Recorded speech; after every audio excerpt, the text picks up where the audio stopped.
Call the truth and taxation agenda.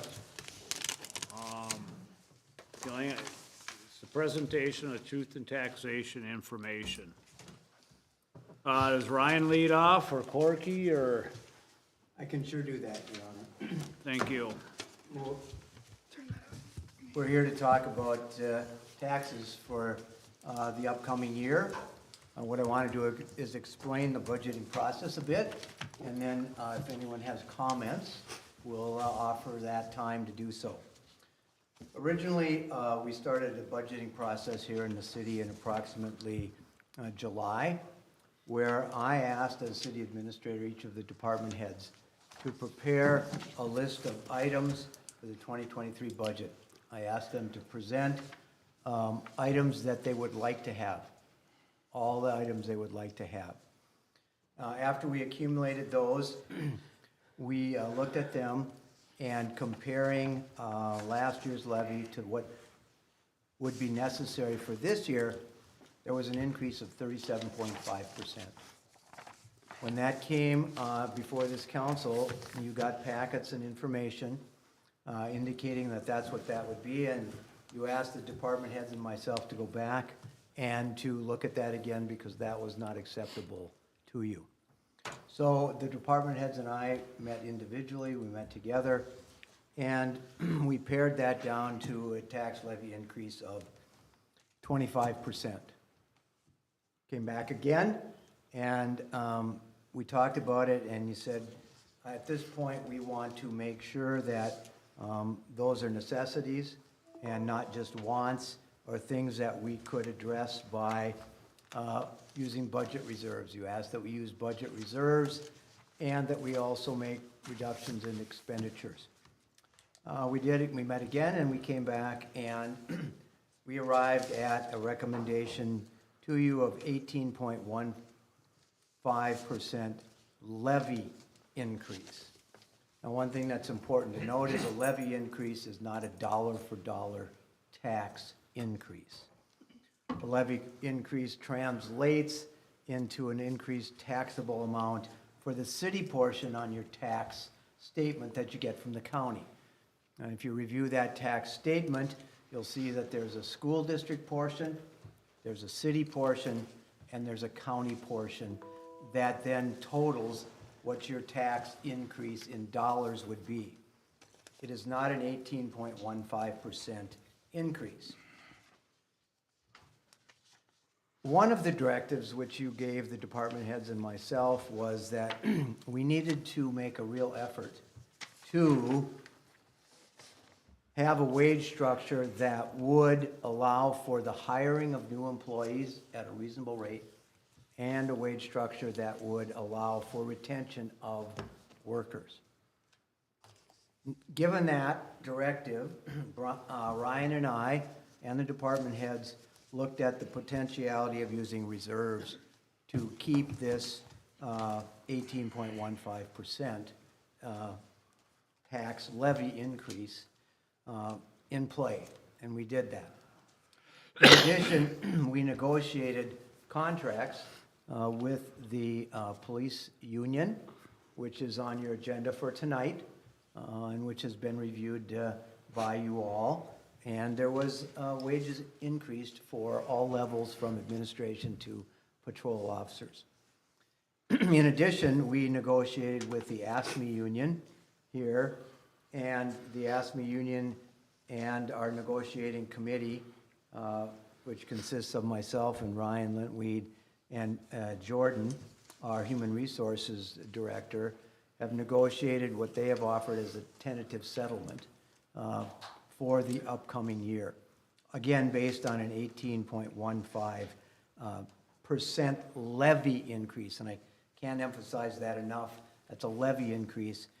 It is not a dollar for dollar tax increase. So that is before you. In addition, I have gone through the budget packet, which you have all have had an opportunity to review at some points, and I have just made a rough estimate of the items that we have taken into account in establishing this budget.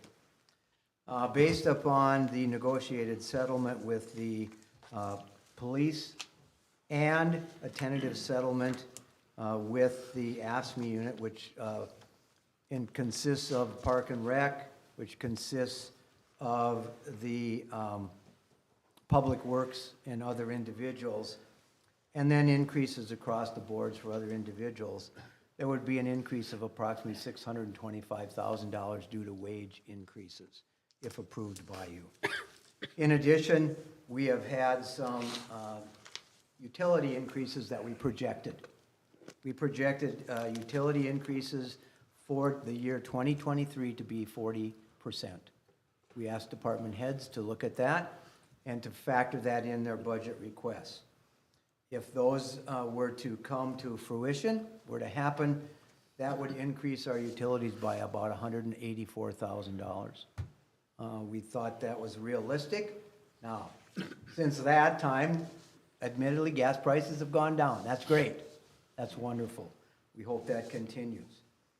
We had various improvements and repairs to equipment for all of our departments, which would be about approximately $296,000. We had one major item for our IT department, our subscriptions. Sounds kind of odd, subscriptions. No, we're not getting magazines, but those are our subscriptions for our software usage.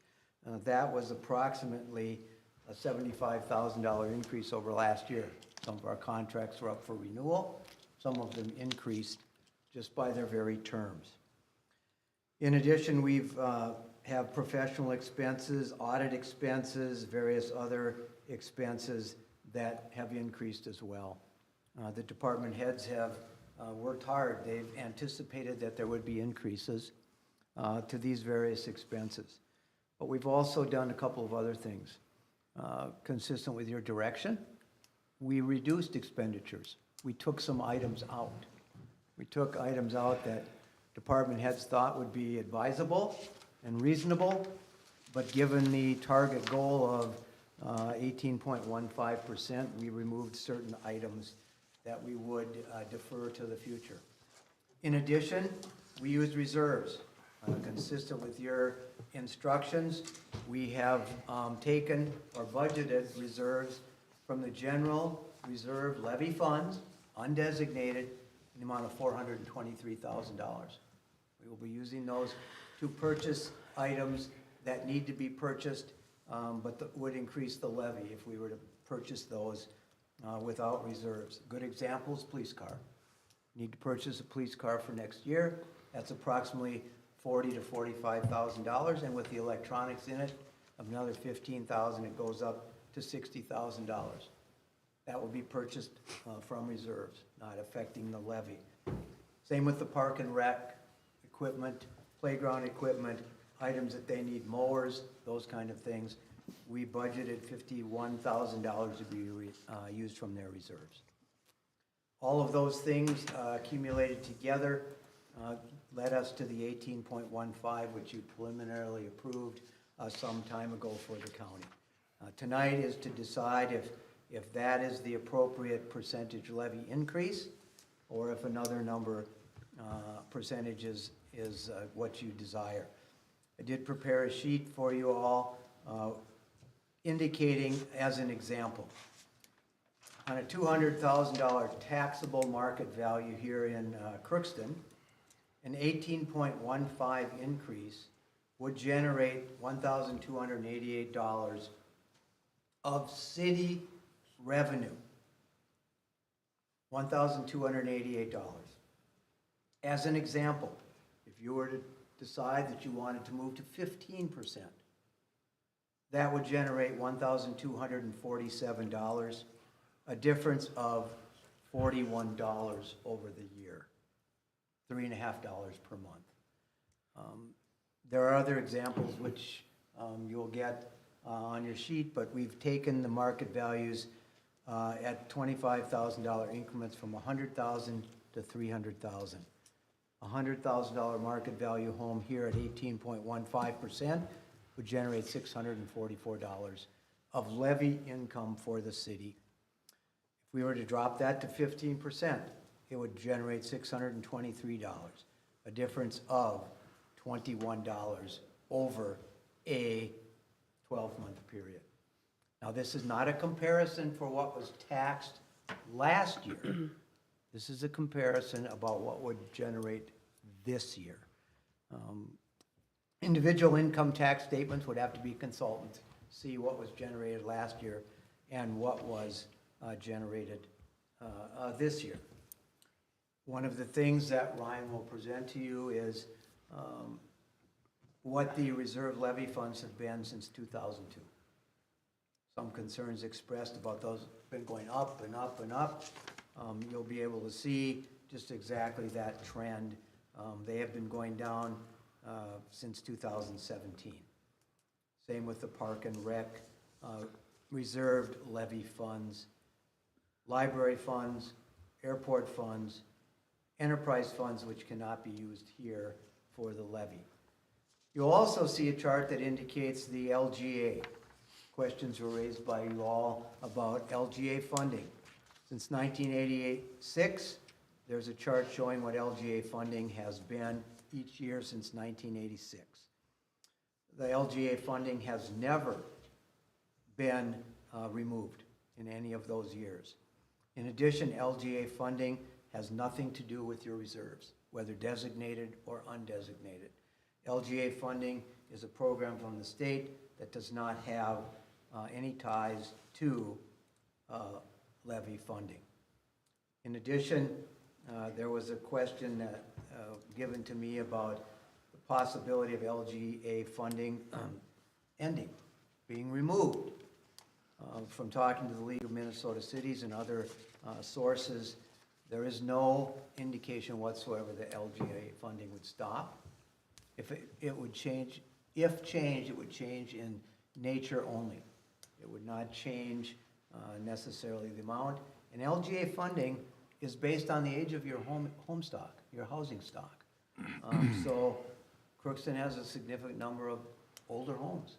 LGA funding, one component of that is the older homes and generates money for our city. And you can trace that on the sheet that you'll get. I do want to indicate that from 2010 through 2013, LGA funding was flat. There was not a reduction, but there was a moratorium on the amount.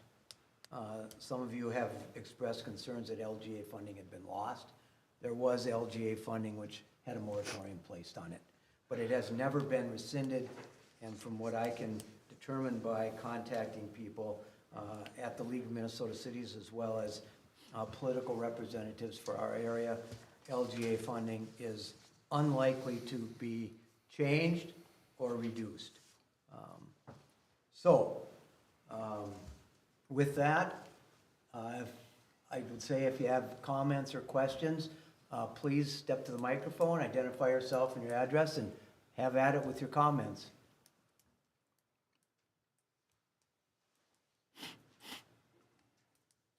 Hi, my name's Bruce Kruger.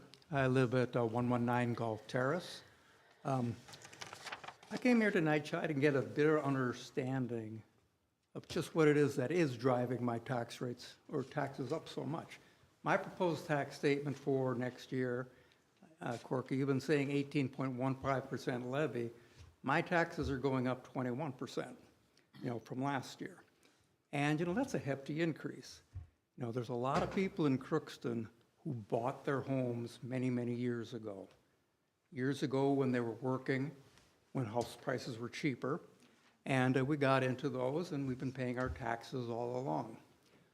Over the years, they've gone up in value, and of course the taxes therefore go up in value, to the point where, people who are on fixed incomes just can't afford it anymore. 21% is an awful lot. That's a lot to ask for in 1 year.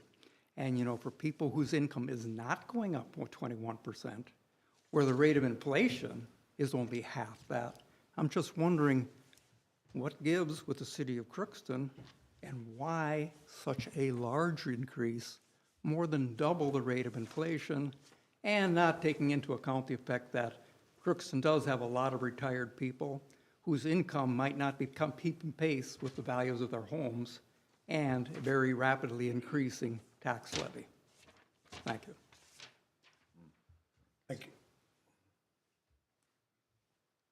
I think a lot of us were surprised when we got our property tax statements that the estimated values on all the homes in Crookston significantly went up. The sheet that I just gave you two, you know, calculating that is a learning process. So when you get your property tax statement like I see you have here,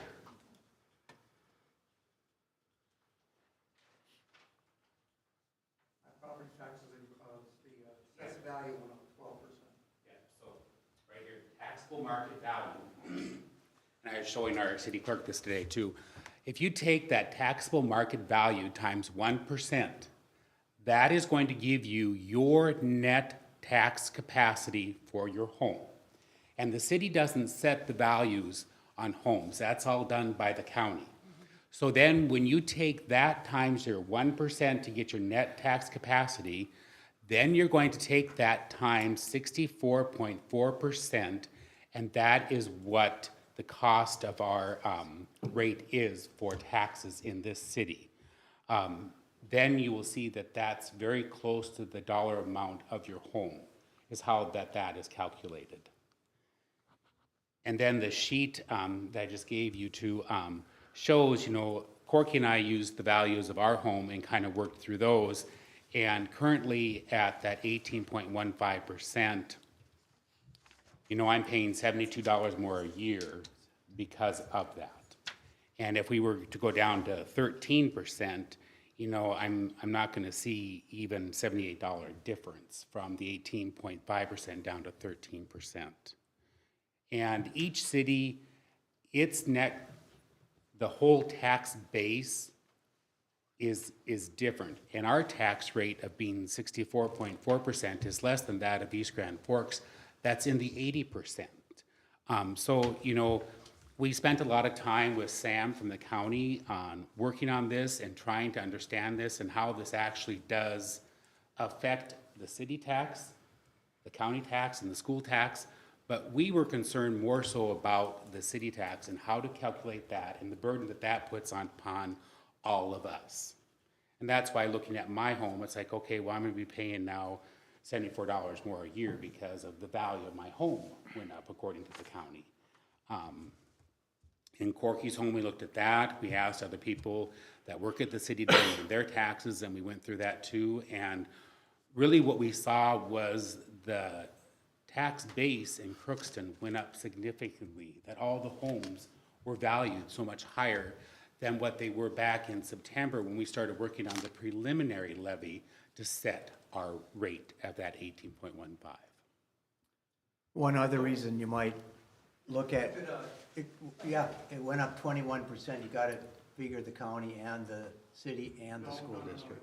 It was just the city that went up 21%, just the city that went up over $320. You know, so I'm not sure where your numbers are coming from. I agree with you that the values of the homes jumped dramatically. And as you said, if you were preparing your budgets before that large increase in property values, well, that large increase in and of itself gave you a lot of extra money for the city. I'm not really sure now why an 18.15% levy would still be necessary, you know, after you've already picked up a huge increase just from the property valuation rise.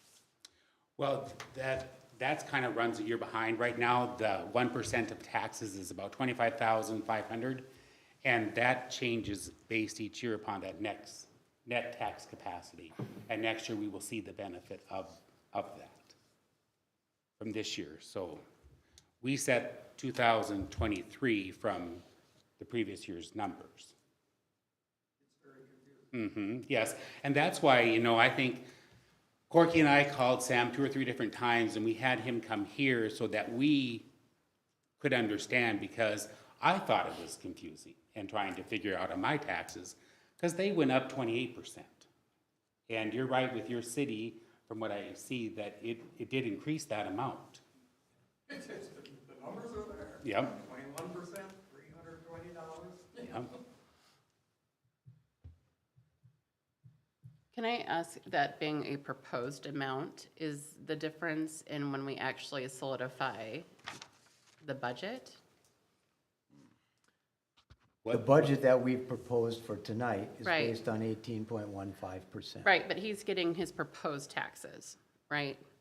So is the proposed versus actually what the budget we would be setting this evening, correct?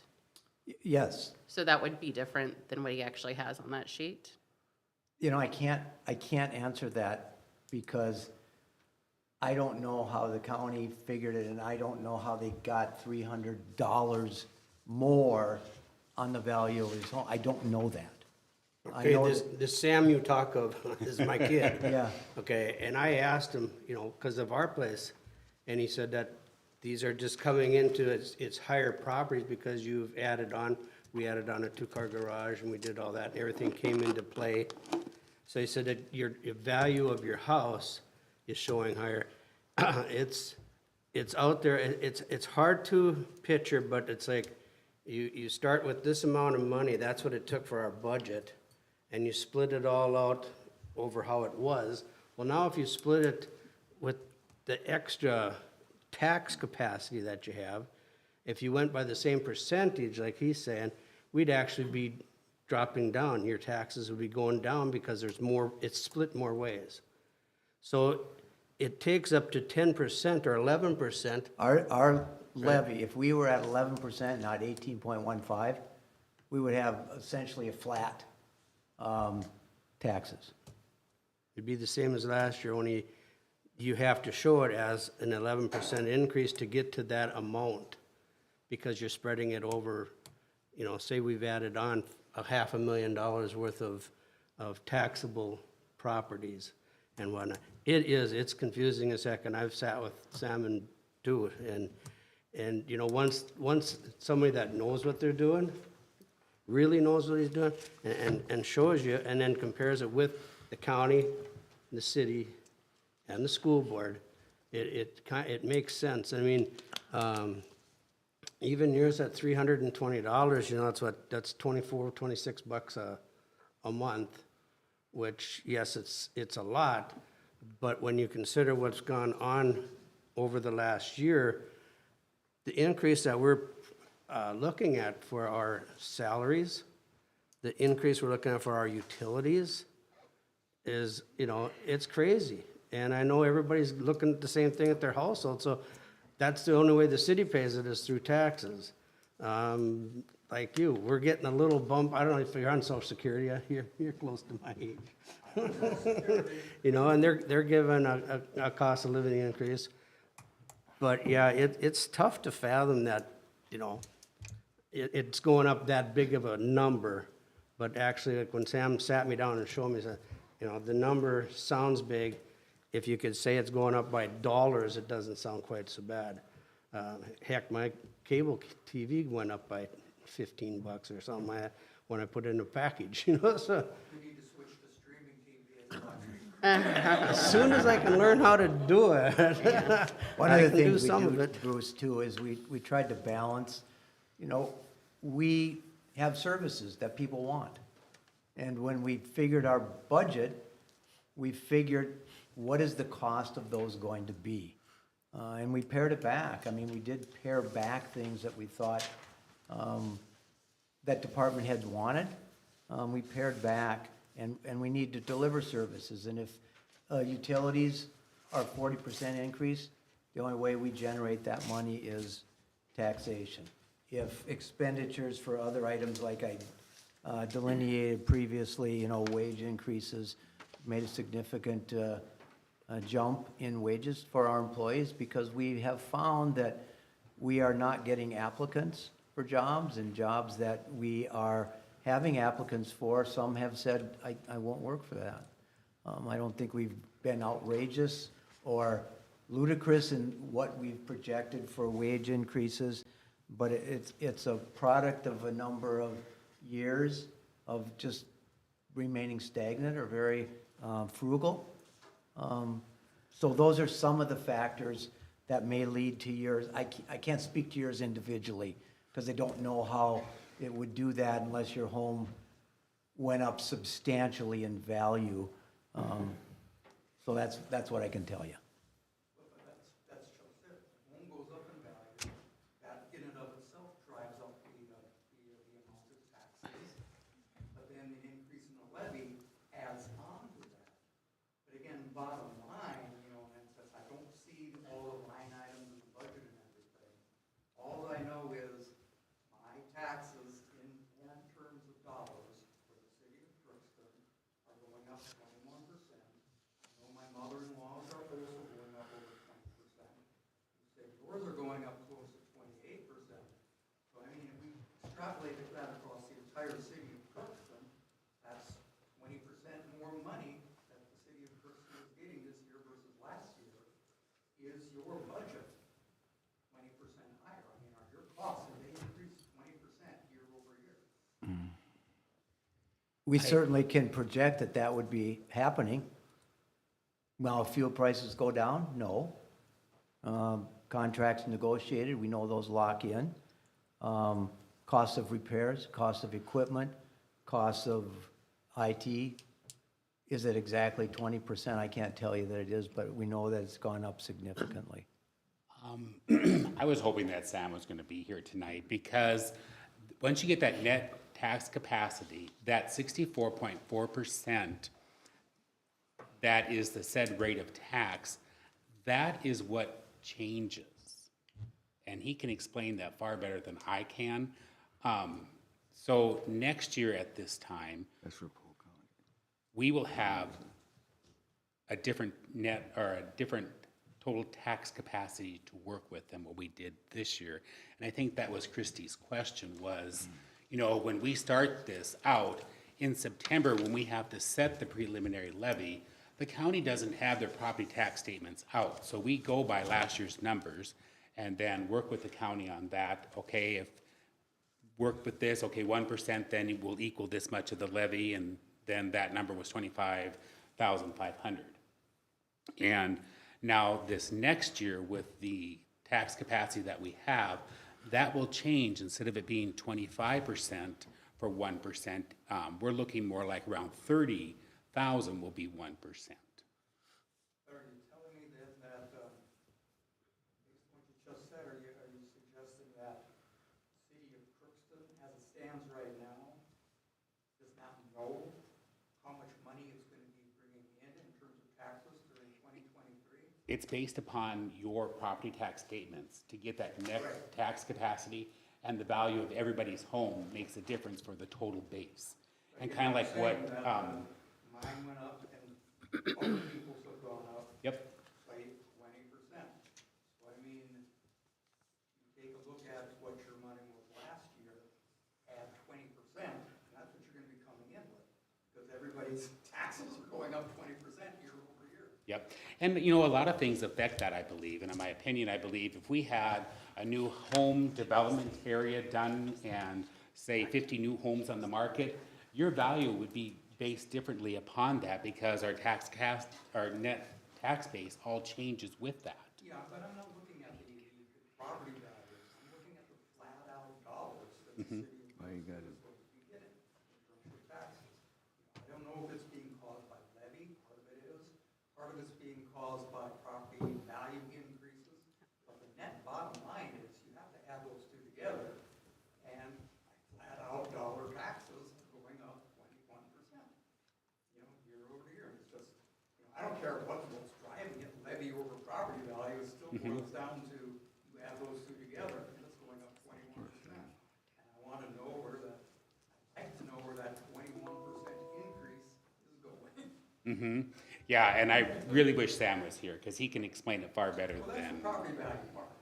than I'm I asking the can. city of Crookston where the dollars are going. Well, as I indicated earlier, we project $625,000 increase in wages over all the departments. We have utility costs that are $184,000 increased, $296,000 in various repairs, $177,000 in equipment. Those are the costs that we will incur for the purchase of those items that are necessary. Does that equaled 21%. I can't speak to yours individually, but I can speak to the fact that not every home in Crookston is going up 21%. I know that. Mine didn't go up 21%. Well, 21%, which will say the taxes. City of Crookston taxes went up 21%. That's what I'm saying. Now, the county taxes did not go up nearly as much. It's the city of Crookston. Right. that are going up. And that's what I'm saying. My city of Crookston taxes did not go up 21%. I know others who did not go up 21%. Now, how that all levels out, I can't tell you because I don't know. And I'd be foolish to tell you that I did. But our expenses have significantly increased. And in an attempt to have a balanced budget for those, we had preliminary certified 18.15%. Would anybody else like to say a few words? Please come to the podium, state your first and last name and address, please.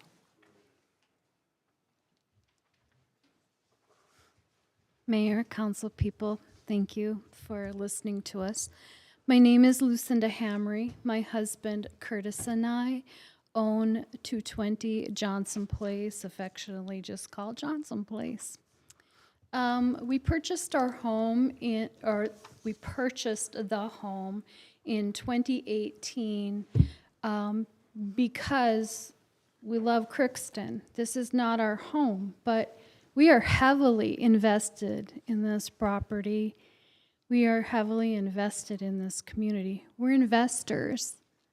We are not homeowners. So I just want to give you some information to consider. I know you have a difficult task before you.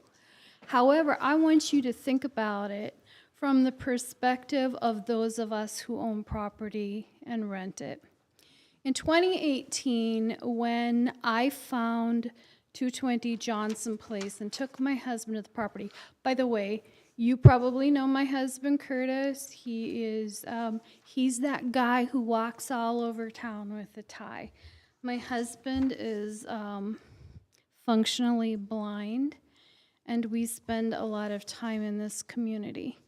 We have served the needs of a lot of people who struggle in this community. I'm sure you know who my husband is. Why did we purchase the property? We purchased it as a place where people who need a second chance and travelers, whether they're medical travelers or whether they're here for short-term contracts, would have a safe and affordable place to stay, not just a hotel, but a place that they could call home for a few months. And we've worked very hard.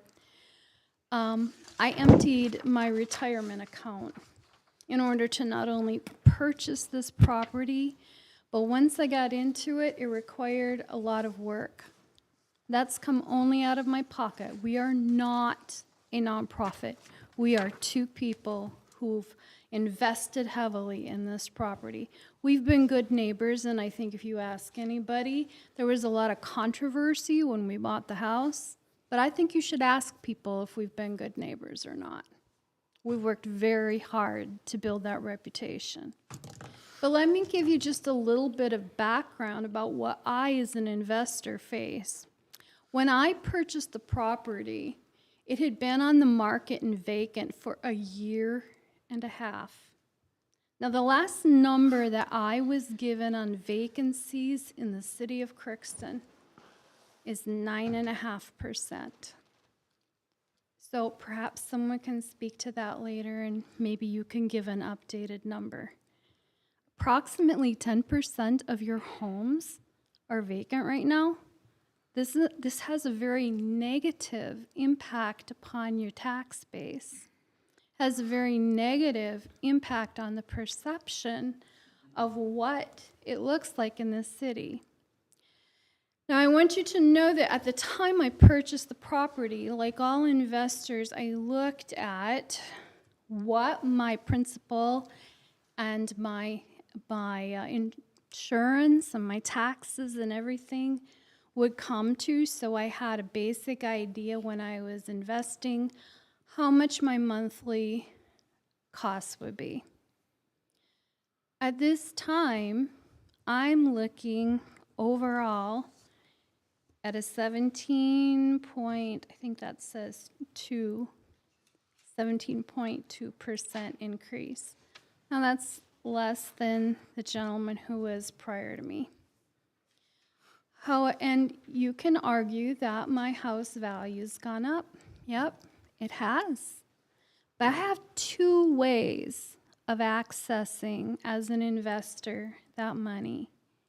I can sell the property, or I can, go through and redo my loan right now at a rate that's, considerably higher than when I purchased the property in 2018. Those are my two options. Now, right now, we're undergoing some issues. We're one of the few buildings in the city that is sprinkled. Please don't increase my taxes just because of that, please. Right now, we're struggling to figure out what should we do. What's next?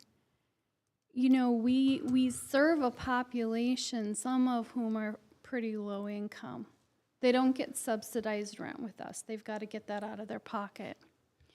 But I want you to think about, my husband and I are looking at another piece of property.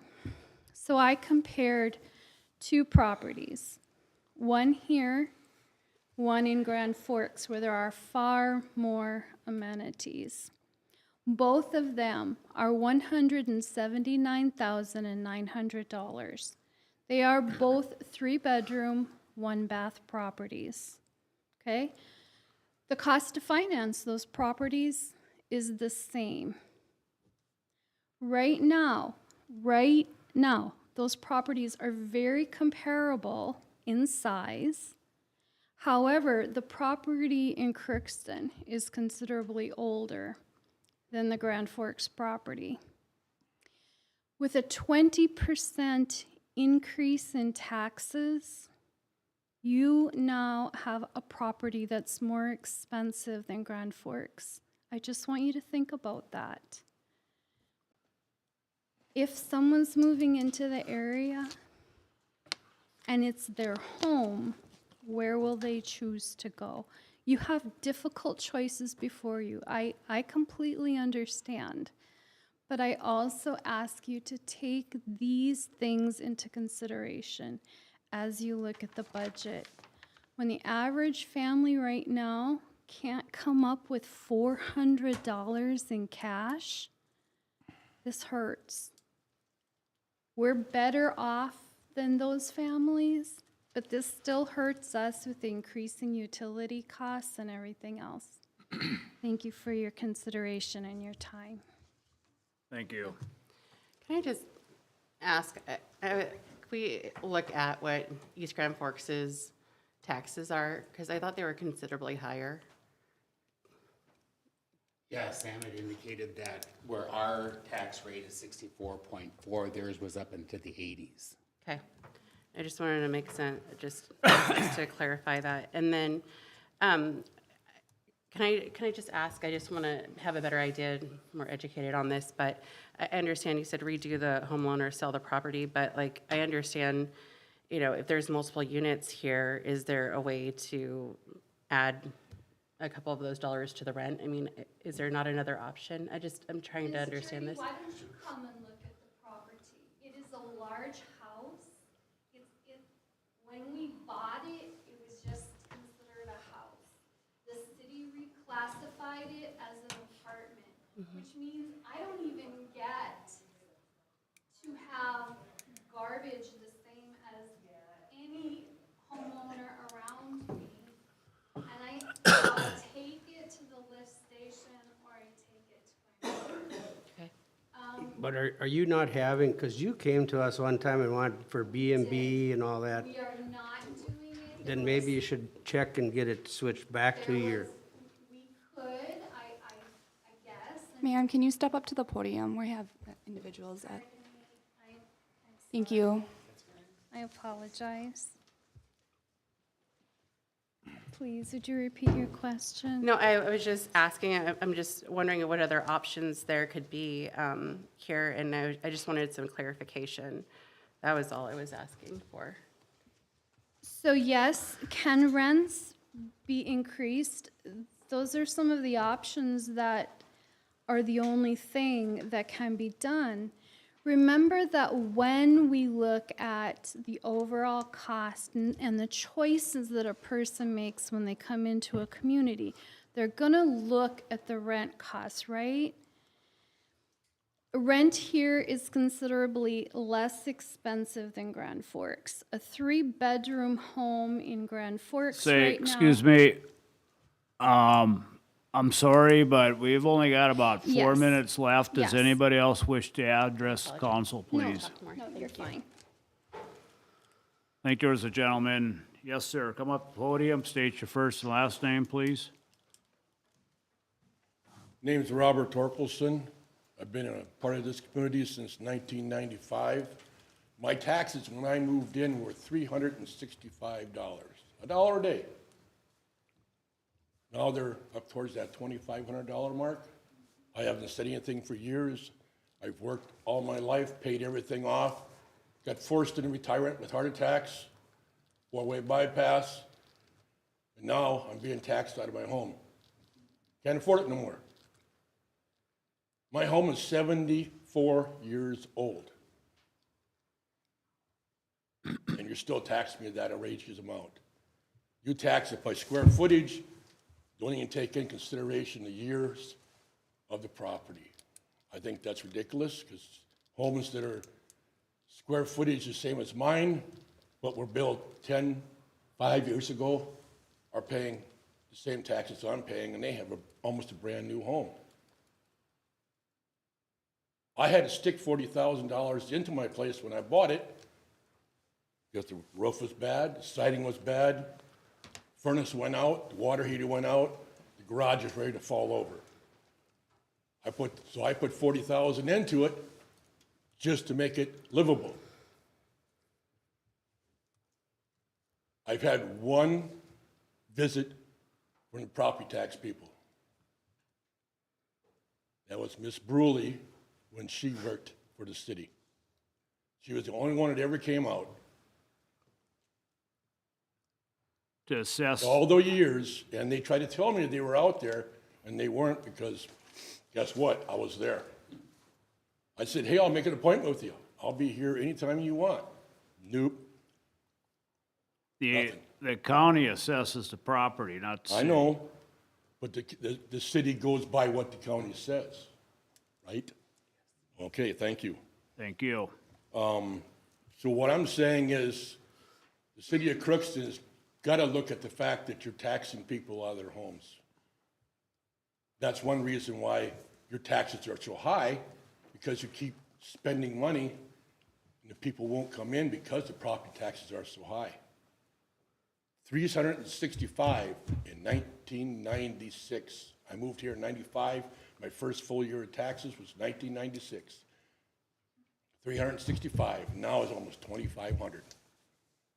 That is just outrageous. I'm forced into retirement, and I gotta sell to get out of here, I guess. It just don't make sense. My family's here, my kids are here, they all work here. I can finally work part-time, but that, trying to make enough to be able to live in Crookston that charges such a high tax rate is unbelievable. Thank you. Thank you. Agent logged in. Anyone else? Okay, it's going on 7 o'clock. Truth and Taxation is, I don't know, agenda is adjourned. Closed. All right. Okay.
Okay, Ashley, can I have roll call, please? Kressel, Here.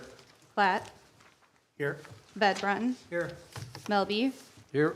Jurdy, Here. Erickson, Here. Briggs, Here. Cavalier. Here. Okay, it's time for the open forum. If anyone would like to address council on any issue not already on tonight's agenda, may come to the podium. State your first and last name and address, please. Hearing none from the chambers. Zach, anybody on the phone bridge, please? Not at this time, Your Honor. I'll close it. Thank you. Agent logged off. Okay, no presentations. This brings us to the agenda. Does anyone wish to add or remove anything from tonight's agenda? Do I have a motion to approve tonight's agenda? I'll make that motion, Your Honor. Thank you, I'll Clayton. second. Second by Christie. Discussion. Hearing none. Can I have roll call, please? Kressel, Aye. Platt, Aye. Ved Brunton, Aye. Melby, Aye. Jurdy, Aye. Erickson, Aye. Briggs, Aye. Cavalier. Aye. Okay, agenda approved. This brings us to the consent agenda. Does anyone wish to add or remove anything from the consent agenda? Ashley, you have one item, right? Yes, Your Honor. Item 6.03 is to approval of the Crookston Housing and Economic Development Authority, CHEDA, agenda for the regular meeting on December 14th at 5:30. To add 2 more additional items to that agenda. 1, a presentation from UMC marketing student, and the second being a relinquished security epitome loan, Your Honor. Thank you. Can I have a motion to approve tonight's consent agenda? So move, Your Honor. Thank you. Don, is there a second? I'll second. Second by Delane, thank you. Roll call, please. Kressel, Aye. Platt, Aye. Ved Brunton, Aye. Melby, Aye. Jurdy, Aye. Erickson, Aye. Briggs, Aye. Cavalier. Aye. Okay, consent agenda approved. No public hearings, regular agenda, Ashley. Yes, Your Honor. Item 8.01 is a summary on the closed meeting from Ways and Means agenda on November 28th, 2022. Okay, this is just informational. I'm going to read a summary of the Special Ways and Means Committee on November 28th, 2022. The Ways and Means Committee, pursuant to statute 13D.03 subdivision 1B and the appropriated notice procedure, had a closed meeting on November 28, 2022. The meeting was called to order by Mayor Dale Steinbrook at 9:14 p.m. The closed meeting was called to discuss labor negotiations involving the Law Enforcement Labor Service Incorporated, Local 31 LESL. The labor negotiations were conducted prior to the Special Ways and Means Committee meeting. City Administrator Corky Reynolds provided information regarding the nature and extent of potential negotiation terms of a contractual agreement. Corky Reynolds informed council members regarding the initial proposal of LESL, which included a wage proposal for wage adjustment and COLA adjustment. The wage adjustment and the COLA adjustment were proposed to be components of a 2-year contract for the contract years 2023 and 2024. Corky Reynolds informed the council regarding a proposed response to the city negotiating contract to include a wage adjustment for an amount less than proposed by the LELS and a COLA in the amount less than proposed by LELS. Discussions was held by council members regarding the budgetary concerns and whether a response would be consistent with the preliminary levy which had been provided to the county. Discussion was had by all council members regarding the propriety of approving the tentative agreement which had been negotiated by the members of the City of Crookston Negotiating Committee. The terms of the tentative agreement were provided to the council and discussed thoroughly. A consensus of council members was reached to recommend to the city council the acceptance and approval of the tentative contractual agreement. The meeting was adjourned at 9:34 PM. Okay, Item 8.02 is a resolution to approve the Law Enforcement Labor Service, LELS, Local Number 31's contract for years 2023 and 2024. thank you. Do I have a motion to approve this resolution? So moved. We'll go with Tom and Steve. Thank you. Corky, a brief discussion on this, or? Yes, this is the contract that was negotiated by the city's committee. It has been approved by the LELS bargaining unit and recommending to the council to approve it. It is consistent with the terms discussed as summarized by Mayor Stainbrook. Thank you. Further discussion? Hearing none, can I have roll call, please? Kressel, Aye. Klatt, Aye. Vedbrotten, Aye. Melby, Aye. Jurdy, Aye. Erickson, Aye. Briggs, Aye. Cavalier. Aye. Okay, motion carries. Item 8.03 is a resolution supporting the construction of a new multi-use facility by the Crookston Public School. Do I have a motion to approve this resolution? I'll make that motion, Your Honor. Thank you, Delane. Is there a second? Second. Second by Joe. Discussion? I guess I'd just like to say one comment on that was, in all the years I've sat here, I've kind of learned that there's almost two sides to every story. And we did have a presentation by the school on it, and I was very glad to see Chancellor Claus's article in the newspaper too. And the fact that the college is willing to work with the schools some more if they can. I think, can I clarify that as well? That it's not that it's the University of Minnesota Crookston, but the greater campus of the U of M that is not willing to sell that property. And I think that needs to be clarified, because it's not that the college isn't being a good neighbor. It's that ultimately, at the end of the day, it's the U of M as a system that's choosing not to make that choice. But we also know too that the college cannot sell their land, but they can work with it some. They can't sell it. We know that. We've tried to do that too. Yep. Yeah. Further discussion? Hearing none, can I have roll call, please? Kressel, Aye. Klatt, Aye. Vedbrotten, Aye. Melby, Aye. Jurdy, Aye. Erickson, Aye.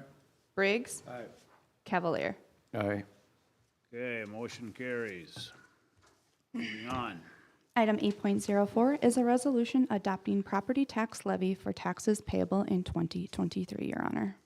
Do I have a motion to approve this resolution? So move, Your Honor. Thank you, Don. Is there a second? I second. Thank you, Delane. Discussion. Corky, please. This is a resolution saying that the preliminary levy would be approved, and that would be our final levy to the county. Further discussion. I think we My only heard, concern on this is, I mean, you know, if we looked at, I just look at this, the general funds, what we have in reserves.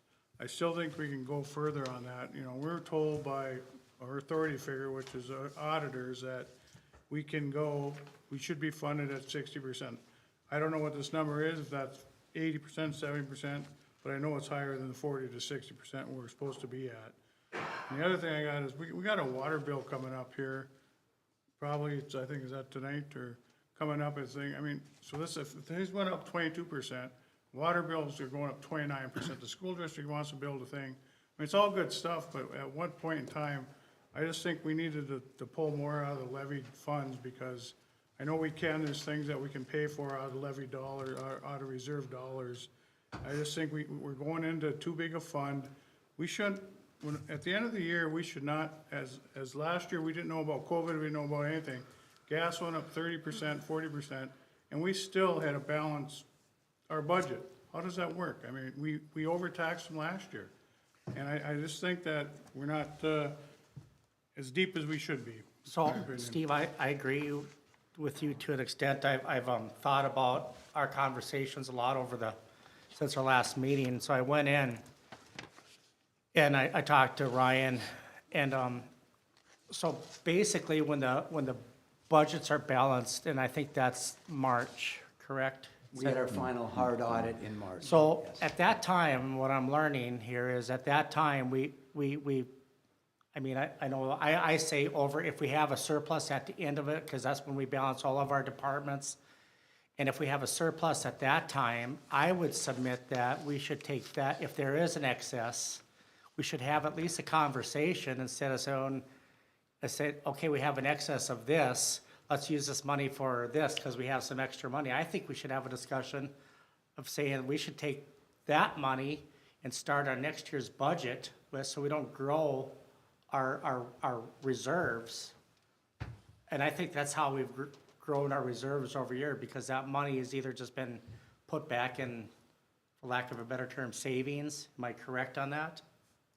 It can be deposited in the undesignated reserve. In the undesignated reserve. So I think what we should do as a council, decide what our undesignated reserve number should be, and then just agree not to grow it from there. And if we get at the end of the year, we anticipated a 40% increase of fuel. When we get through the whole year, well, lo and behold, it was only 25 or 30. Well, we overestimated the fuel on that particular line item. So that would basically give us an excess that we overtaxed our citizens based on just that one line item. Other stuff is gonna go in the hole, but at the end of the day, if we have any excess at the end of the year, so last year, at 2015 last year, what was that number last year? At last March, for 2021 in March of 2022, what was that number?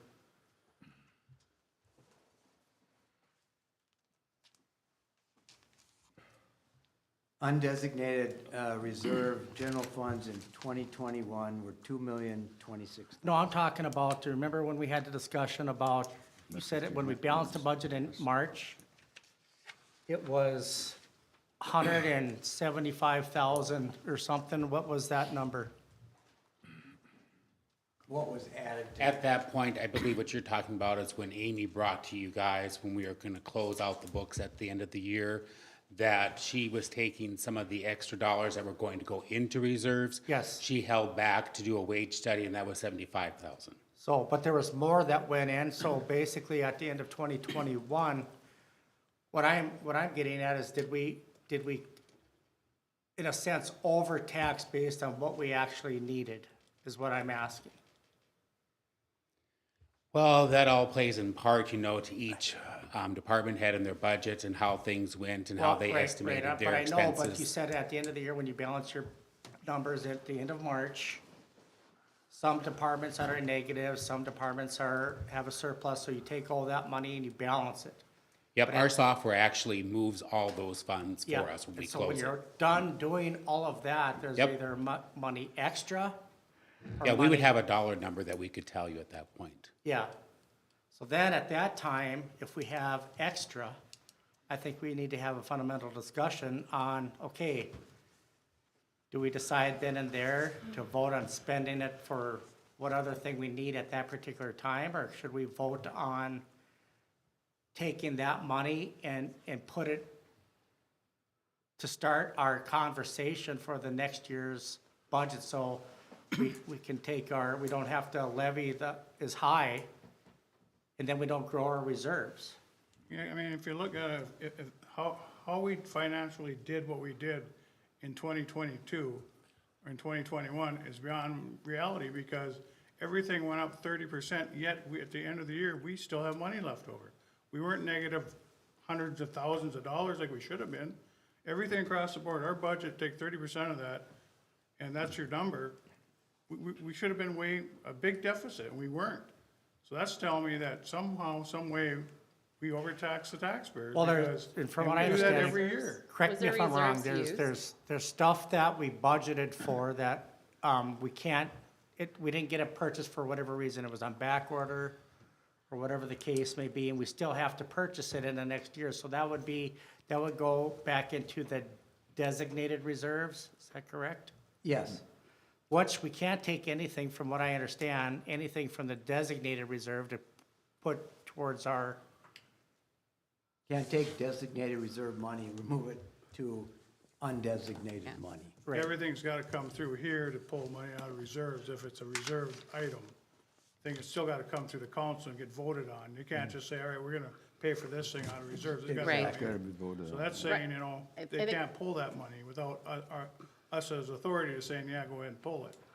So Ryan, at the end of the day, I think the question is, was there money that had to be pulled from reserves last year in order to balance the budget? Yeah, when we did the budget for last year, Amy, they did an entry for 385,000 from reserves for Park and Rec, and the general reserve, I'd have to look up that number to give you that exact. Right. But we also, you know, were fortunate enough to receive those ARPA dollars, which was almost $900,000, which offset quite a bit of expense. So I One think of the that needs to be things- taken into consideration as well. It wasn't like we just blatantly overly taxed. There was a lot of other factors that were in Elaine, that. Your Honor? Yes. What, I talked with Corky too, and I had the same feelings as you got. And I think that's something that maybe after the first of the year with the new council, we can address it of, what do you feel comfortable with having in reserves? And then moving some funds around, and like you say, offsetting some of the budget that comes up for the next year. Yes, the restricted ones, if we didn't get to buy the garbage truck this year, it moves over and you can't touch that. But if there are extras, that because of this 40% of the utilities and, you know, if that doesn't come out to that, we're gonna have hopefully some extra money, and rather than building the reserves, I ask them, is it feasible, possible, or can you do it that way legally to start that as See, your that- budget, that's- like you would do at your own home? You Yeah, know, that's the way I look at our city budget. What would I do if it was at my own home? I'm like, Right. okay, well. so could we everybody's have always this trying to- discussion after the first of the year? I think it's a discussion we need to have at the March, right? Well, before you here's- switch it over, when Before January. you ask, Yeah. here's what happens. We get what we call a hard audit in March. That will solidify whether there were excess funds, not excess funds, those kind of things. Reserve funds. It's actually the process that we use for the year end. So we give the department heads their time to turn in all the receipts and paperwork to make sure that we have captured all the expenses for that year. And it's what the city has done for quite some time. Can it be done sooner than the last day of March? Yes, it can. And throughout the year then, I mean, that's certainly within your realm. Yes. But what you have to then keep in mind is throughout the year, if unexpected expenses arise, you will have this discussion. Perfectly fine. Do we want to do that expenditure, or do we want to keep that for the beginning of the next year? Perfectly fine, it's a little more difficult for. But at least we're starting off with a number and say, okay, guys, we got this number. And now we have a need in August. Well, do we want to take it out of that number that we had planned for to start our budget process? Or do we just want to, leave that number there? and that's why I'm saying it'd be nice to see who's comfortable with what. Right. Because right now, you should be taking it out of reserves for things that come up, like this year with the fuel prices. Yep. I figured you're gonna take some out of reserves in order to float the boat. Exactly. And so, I mean, I think I like that process though of saying, hey, we planned better than we thought. It's better than saying, hey, we had a deficit on our budget, you know? If we had $62,000 extra, let's start with, that's our next budget, that we can take that off I of what we agree need. with what you're saying there too. Maybe in January, February, we decide as a council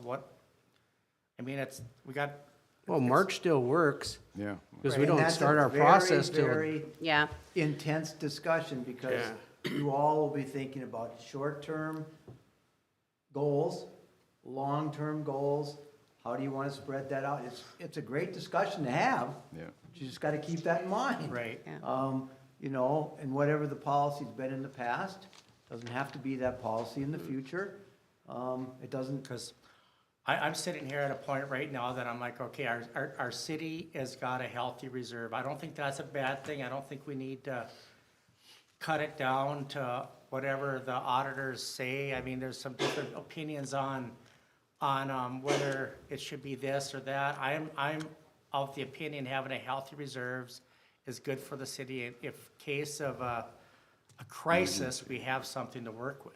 Yeah, I think the other piece that I would consider in that, Delane, is that it's not that we are a city with brand-new buildings. Right. We've not spent the money on the infrastructure of the city for a pretty long time, and that's very evident in the audit of all of our buildings. Yep. And so I don't think it is that off base to think that we would have a significant cost in a year when snow falls through something or something breaks.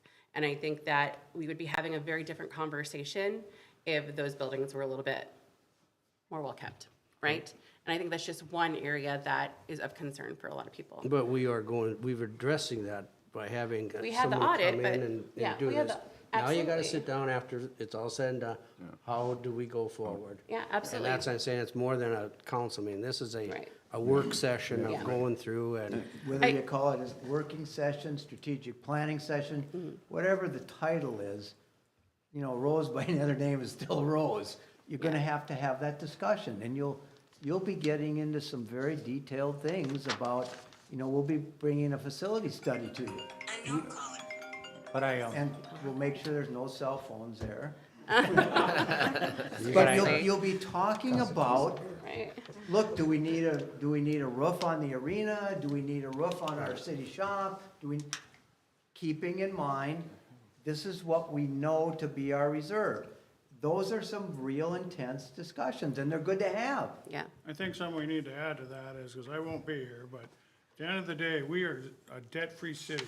We are one of the few in the state of Minnesota. That's not a good thing either. It's one of those things, we have not put a dime into our community. We have never bonded, we haven't done nothing major, we have zero debt. There's not a other city in Minnesota that's that well off, and you gotta take that into consideration. If you're not growing, you can do that. If we wanna be growing, we need to have some debt, we need to go into that, and we've never done that. 8 years I've been here, we've never done it. Well, and I agree with you, Steve. We definitely should be doing bonding. What I mentioned about the structures is like things that are emergency, not something that should be bonded appropriately for. One thing I might add is that I checked with the League of Minnesota Cities, I checked with other city administrators, I looked at the accounting. There is no hard and fast rule about the percentage of reserve you should have. It's dependent on your particular city. What are you planning short-term? What are you planning long-term? Right. There is no hard and fast rule that any of those groups who I spoke with said, it's always 12%, it's always 60%. They said it's. So then when we start, I mean, say we bond, a lot of them are like percentage based, correct? Or when we bond on. For bonding. Don't we get money and we Percentage have to of- pay back like part of that loan that we get to do? that, a lot of them are different. You have to, that's why I say it's for another time with someone that Yeah. knows all these things, or would have your But I'm answers. saying that if that did happen, that's the type of stuff that I think we should use our reserves for, is for our percentage of the cost of that. And then the other thing we got coming up here is our city streets, that we're gonna need some reserves for that, you know? Yeah. That's another discussion of how in depth should we get into our side streets down there, since we got everything torn apart as well. There's also some water line stuff we talked about at the last meeting that were quite substantial, that need to be improved, you know, like talking about improvements, but that's where that kind of money should be going to. Yeah.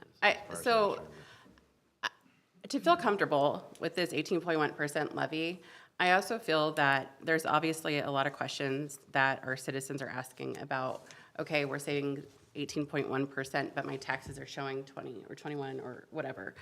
I would have loved to have had Sam here. I wonder if that is something that we still can have maybe at a future meeting where he can come in and kind of help explain that a little bit better, so people have a better understanding and there's more transparency, because I definitely think that there's some questions that people are asking and Well, valid. I think with another year under his belt, Ryan should have more answers coming towards that of. Sure, but I of think, getting, yeah, I would agree with you, but at the same time, a lot of the questions are about county things like the property increases, and I think those are questions that affect ultimately their taxes. And so I Right. think it is nice to have somebody from the county to be able to address those as well, right? Because this isn't just a city tax situation. This is a increased value consistently of our homes and then additional taxing on top of that.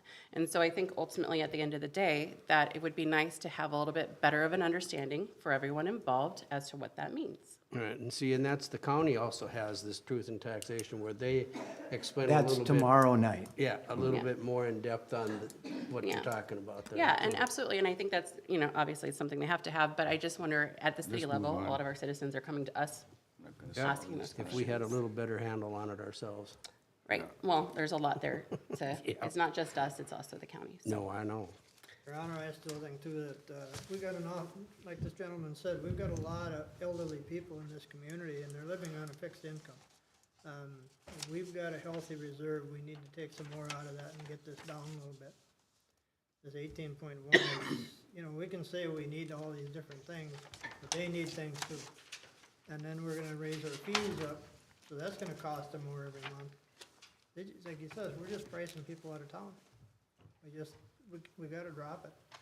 Well, if you look at your chart that you've been presented, you can look at what it means. Yep. You can look at, I'm just picking a number. Look at $200,000 house. Yep. If it's 18.15, it's $1,288. You drop it to 15, let's say. Goes to 1247. It's a drop of $41. Yep. $3 a month. Yes, we have fixed incomes. I get it. Yep. They have also been given raises through Social Security of 8.7%. They have, but Part then of which is, Medicare goes up and everything else. part of goes up which is along. considered to be your ability to pay your taxes, to pay your local rev. So there is a fixed income. This year's the highest one since 1980. Right. So I want you to understand the department heads, myself, took that into consideration.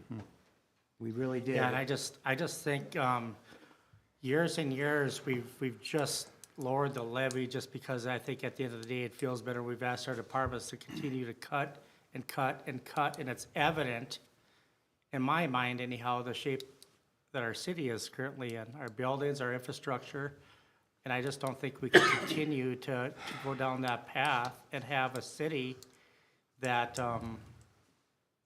actually runs properly. So I mean, it all goes into, getting the wages. We talk about it all year for the last couple of years of, we put out ads to look for people to come and work here, and nobody's even applying. And it's because we can't start them at a wage that they will accept. Well, I would say even further than that, it's that we're not competitive and that we put the time and energy, because a lot of times, like our starting police officers, I guess would be a good, we're really competitive in that regard, right? But keeping them past those 2 years, and once they have that experience, they're gonna jump to somewhere else because we can't do that. And so we are continuously losing money on the back end in training those people and getting them ready to go for them to then be lost to another city. And I think that's significant. And I think that if we want to keep good people and we want to keep people that are not like overstressed because they're down 2 guys because they can't get people to be here, like you're going to burn out your police force. I mean, I think there are things, these are hard decisions, and we've kicked this can down the road a little too much, and now we're having to address those issues. And so we want the safety of our town, right? We want to make sure that things are working and that we're able to provide the services to shovel the snow and to do those things. And unfortunately, this is a really hard decision. And I don't think it's one that any of us have taken lightly.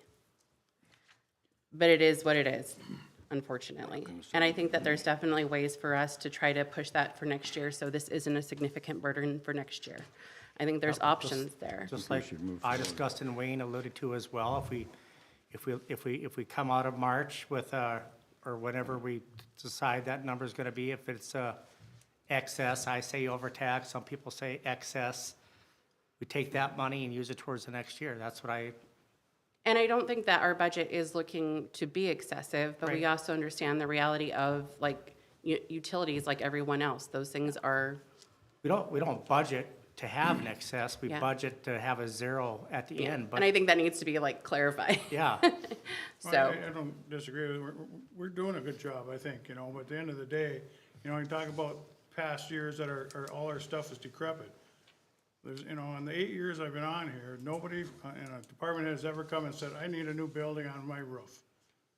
Okay, you know, because we would have done it. You know, we would have. Right. I mean, that's what we do. But at the end of the day, it's not on the glass councils or our future councils, for that matter, about where we are. We need, the department has input But to find out, to be able to say, hey, I don't know how their equipment is, I don't know how their buildings are. I mean, unless you drive by where you say, wow, you know, that's what I'm saying. So that's why I just want to throw that out there. I don't think it's the last councils that have been kicking the can down the road and not doing anything. But Because you need the input from the people that are there. I agree with you, but I think they may feel that it's gonna be a tough sell when, during the budget process, we start with a number. In the past, we tell them to cut, okay, go back and cut. Now, go back and cut, and then after it's all done, now I need a new roof. How's that gonna go over? I mean, are we good? But, Yeah. you know, when you start out at 25% and you go from Right, but I 25 to mean- 18, I mean, Well, that's a maybe in their, significant, maybe in their preliminary budget, when they came, and we started with a number, that roof was probably in their budget, and then we went back, oh, that number's too high. Now go back, okay, well, I guess I gotta cut this roof. Well, and here's the key to this, our next resolution with the capital improvements. Yep. That's where that stuff needs to be. Yeah. Right. Because that'll fix your budget for the next 5 years. I mean, I think, nobody can predict what's going in the future, but in 5 years from now, if that thing's pretty good and pretty up to the date, and the department heads do a good job at that, that's where your big ticket items need to be fixed. And it's one of those things where I think your levies can maintain a little better if that's a good plan. And it needs I to think be. we should move on, but we're not going to solve these problems tonight. This is another discussion for Well, I another just want time. everybody a chance to voice their opinion, but That's fine. further discussion. I'd like to see it drop down to 15%. I'd like it to be 5. I would, 2. Okay. Roll call, please. Kressel, Aye. Klatt, Aye. Ved Brenton, nay. Aye. Melby, Jurdy, aye. Erickson, Nay. Briggs, Cavalier. Aye. Motion carries. Motion carries. Moving on. Item 8.05 is a resolution approving a 5-year capital improvement plan for years 2023 through 2027. Okay, can I have a motion to approve this resolution? I'll make that motion, Your Honor. Thank you, Clayton. Is there a second? I'll second. Thanks, Delane. Discussion. Cork, you got a little brief on this? Well, this is just our capital improvement plan projected for the next 5 years. This is what we hope to accomplish with the items that are listed, and it's a necessity that we do one. And I think it leads right into the concerns that you all expressed. This is our hope. It can always be changed, it can always be altered, but it's what our departments had spent a long time going over with myself in department head meetings and on their own, and this is what they're asking you all to approve for the next 5 years. I do have a question on that. As for in 23 on your capital improvements, how much does a regular garbage truck cost? What kind of garbage truck are we getting for 300,000?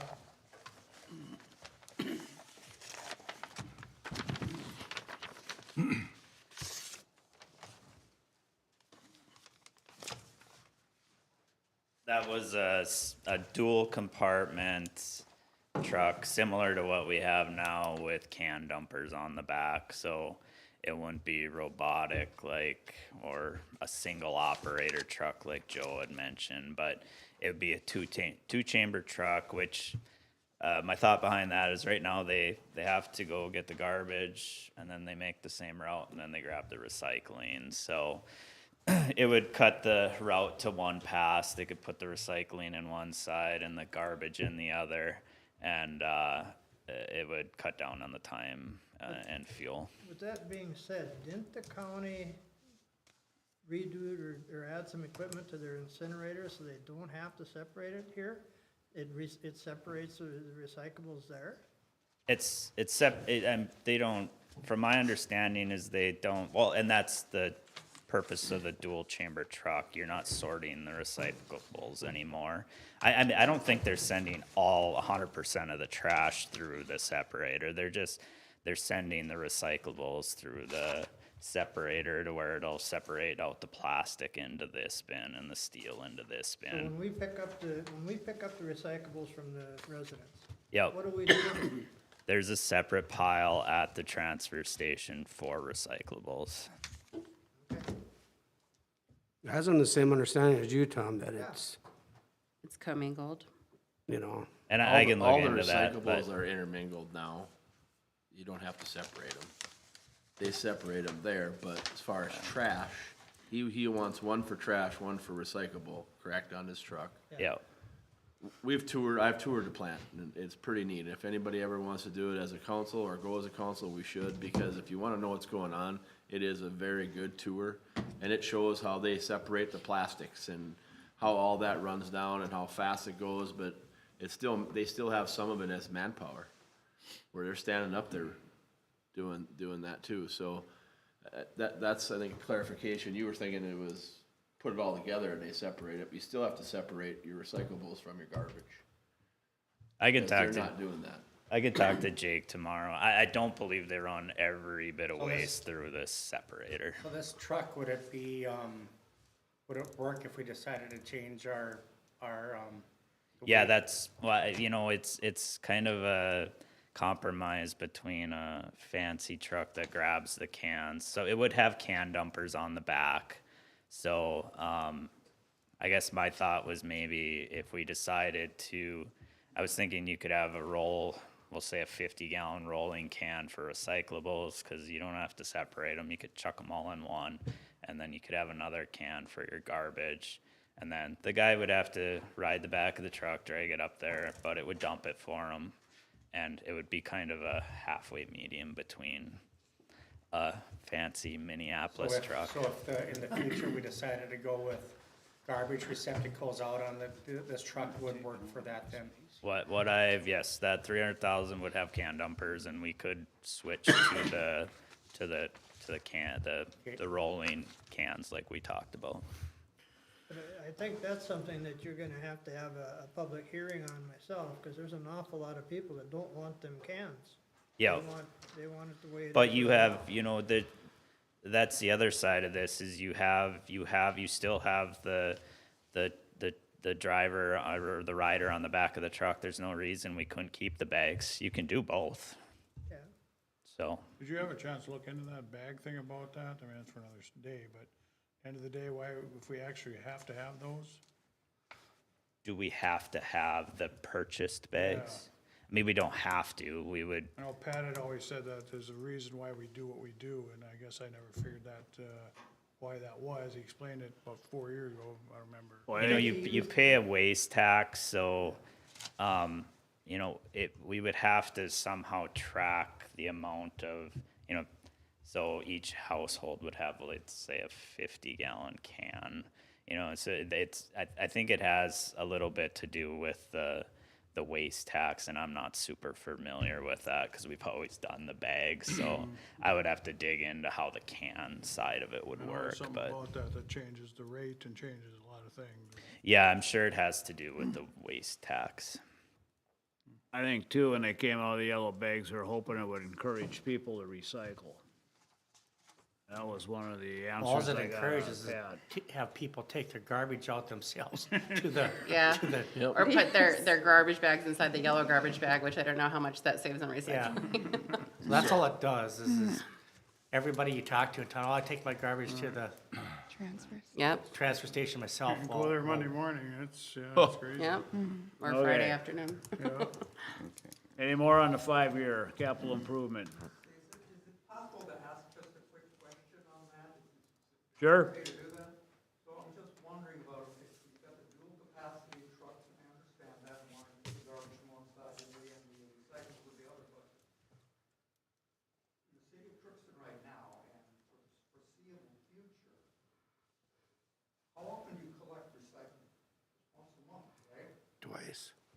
I mean, it's only once a month that would you use the second side of the truck, or would you use it for garbage, or what would you do? I mean, So my intention, once a week? yeah, well, if we had a dual chamber truck, I would increase recycle pickup to weekly then, because we're already there, so.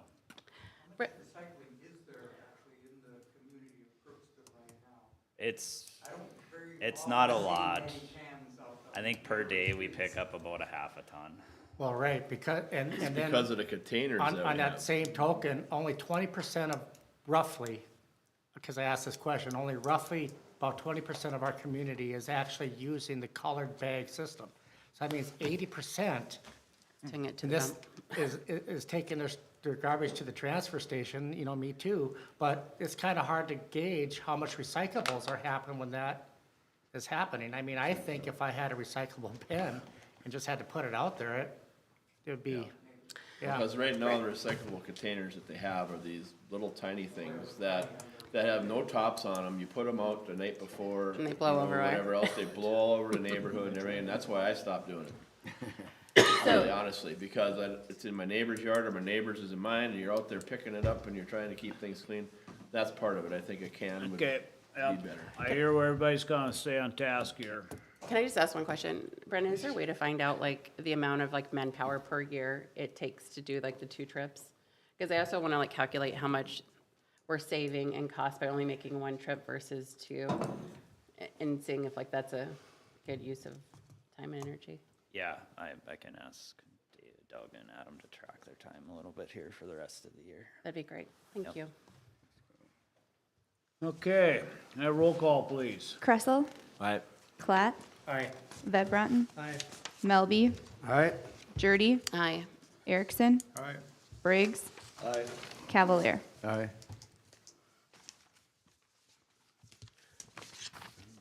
Okay, motion carries. Motion carries, sorry about that. You're good.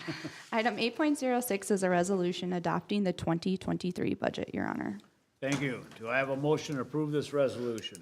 I'll make that motion, Your Honor. Thank you, Christie. Second? Second. Second by Joe. Discussion, Corky, a little brief. Again, we're establishing the budget for 2023. It's a necessity. You've seen it throughout the course of August through now. I think the department heads worked hard on it. You've had ample opportunity to review it, look at it, and that was set our budget for next year, 2023. Sounds good. Thank you. Further discussion?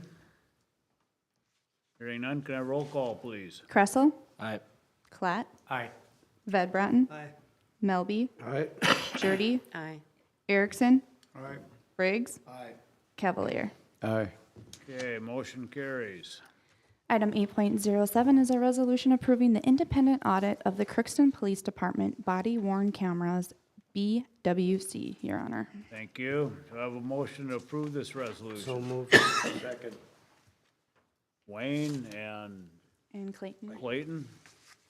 Thank you. Discussion? Yes, every 2 years, biannually, the Crookston Police Department has to have its body cameras audited independently. They set out criteria, they're listed in your resolution, and we found, we had a report of no discrepancies on the part of any of the data points or the points that are important for the audit, which is great. So what does that mean? Like when you say what could be a discrepancy?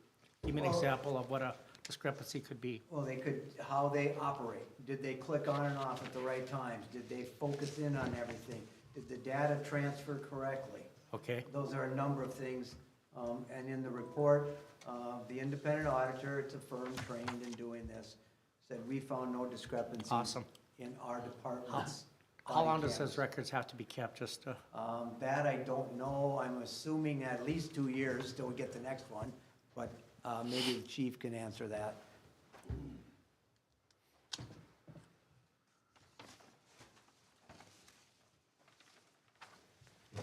Yeah, like Corky said, every 2 years we have to have this audit performed. And it looks at how we retain data, how we disseminate data, like Corky said, how officers are able to view it, et cetera, so on. We have to keep that data, so each time a recording is obtained, It's categorized. We have a list of how you would categorize or class that data, and each classification has a data retention period behind it. So it's a minimum of 90 days, up to like 2 years, depending on what type of data it is. That's how long we have it, and then the system automatically purges itself as that retention date nears, or we could keep that data forever if we need to. But it's pretty rare that we would do that. So depending on like the severity of the issue. Correct, like if it was, example, like, if it's a criminal case, right, that might be 2 years, where if it's just, say we respond to a medical call that there's no criminal element or something to that, it might be like 90 days. Sure. Well, good job. Thank you. Thank you. All right. Further discussion? Hearing none, can I have roll call, please? Kressel. Aye. Klatt. Aye. Vedbron. Aye. Melby. Aye. Jurdy. Aye. Erickson. Aye. Briggs. Aye. Cavalier. Aye. Okay, motion carries. All right, reports, Corky. Busy 2 weeks as always. Valley Talk seems to be something they want to talk about, so I go there about every 2 weeks, if not every 4 weeks. We had AFSCME union discussions and negotiations, and I will be asking at some point for a meeting with you, closed meeting, to discuss those, but let me just say, very hopeful, and we're really, really close. We had tax levy discussions, as you might imagine. We had a Crookston Firefighters Association contract discussions. We were attending, both the mayor and I, the Region 1 Clerks Conference down here in the chambers. Welcome into Crookston. I had a meeting with Jason Carlson at Tri-Valley regarding a number of issues, but especially the Fournet building. We had a Charter Commission meeting, for which we did not have a quorum, so it will be deferred, and we'll the mayor will appoint new members. Had a meeting with Rich Clausen regarding the campground, see where he's at on that. Red Lake Watershed meeting today, took a while, but we eventually got somewhere. And then I had miscellaneous meetings with each of you, answering questions which you might have had regarding the levy and the budget. Thank you. Start with Jake tonight.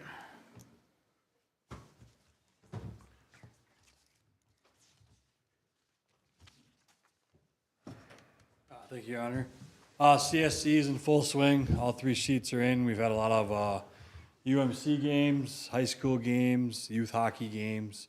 We're just going to keep getting busier. Once January hits, a lot of our, like, a little bit more of our youth level will start, like our squirts and our mites. And then we'll have some mini mite games, which is our youngest group. Wednesday nights are pretty busy out there. We have roughly 78 to 80 kids in our Learn to Skate and mini mite group. So roughly 3 to 7-year-olds. So busy nights are Wednesday nights. So we're going to keep it going. We have a second session of Learn to Skate starting January 4th. The pool's doing great. Talked to Cody for a while today. Just got some info on some numbers. I don't have them in front of me. I'll bring them next time that we talk. But just kind of numbers that we have in the pool, roughly for the 22 season, or 22 years so far. And just some revenue and expenditure talk and stuff like that. Kind of his plan moving forward with some special events and just that kind of talk with that. Scott and the crew, they've been doing a great job with moving snow. We'll have our outdoor rinks ready hopefully by Christmas. And then our skating path down at Castle Park. We're going to do another skating trail again this year. Hopefully we have a little bit better winter this year with not as cold as last year anyway. So staying busy. And tomorrow I got a meeting with Scott and Andrea and Cody. We are talking summer already. So we're going to move forward and figure out a whole plan for spring and summer. So what's the update on that company coming in and looking at our system? They have been in the last month now, or roughly 3 weeks to 4 weeks.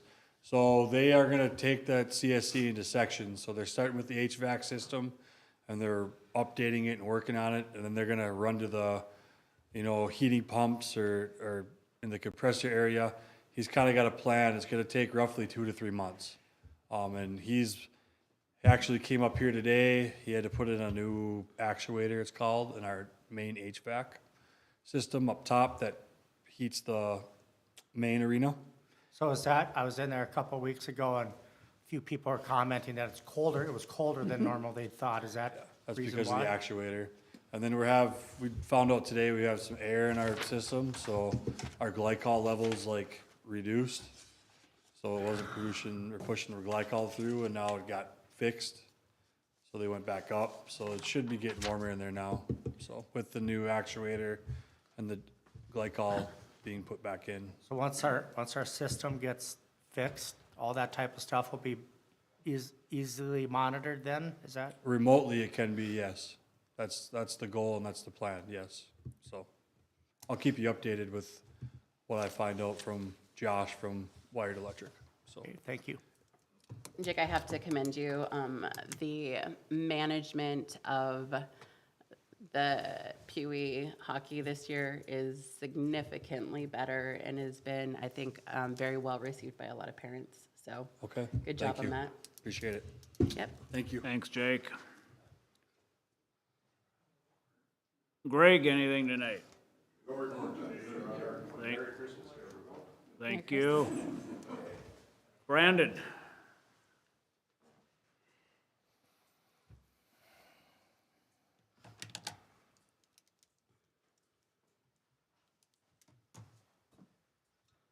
We finally received our motor grader, so we're back up to 2 motor graders just in time for this big snow that's coming this week. Awesome. We met with the watershed. They're looking at stabilizing a portion of Crescent Avenue behind a few houses. We talked about Houston Avenue where it's sloughing between the core levee and the houses that were taken out years ago. So we're gonna try and bring that to more to their forefront attention. I think that Houston Avenue needs. It lost there's a deck and a shed they're actually hanging over the river right now from this year's event. So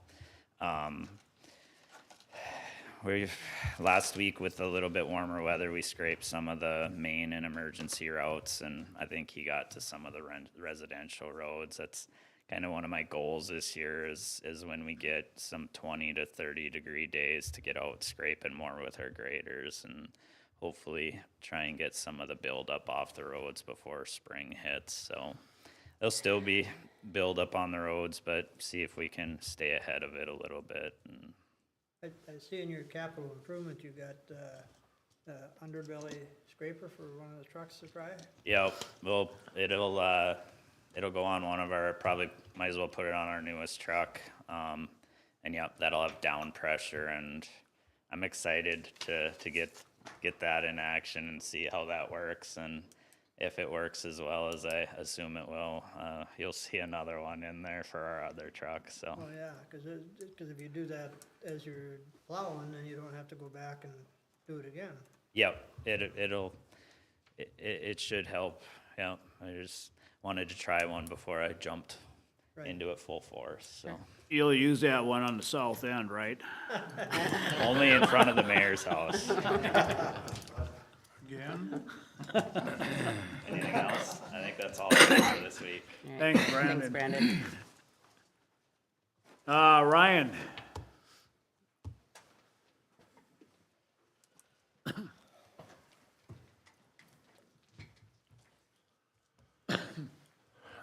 Well, kind of like Corky said, we've had a lot of meetings with setting this levy. There's still a lot of work yet now to do because it has to be certified to the county and to the state. GASB has changed the rules for the city now for leases and leaseors. Kathy and I have a huge project in front of us that's going to take a lot of hours for the new rules on that. We also have our GASB 75 valuation audit now, and I'll be working on that this week and need to finish up a couple more things to receive our funds for one of the airport grants that we have. And just kind of trying to wrap up stuff before year end that needs to get done. Thank you. Tim?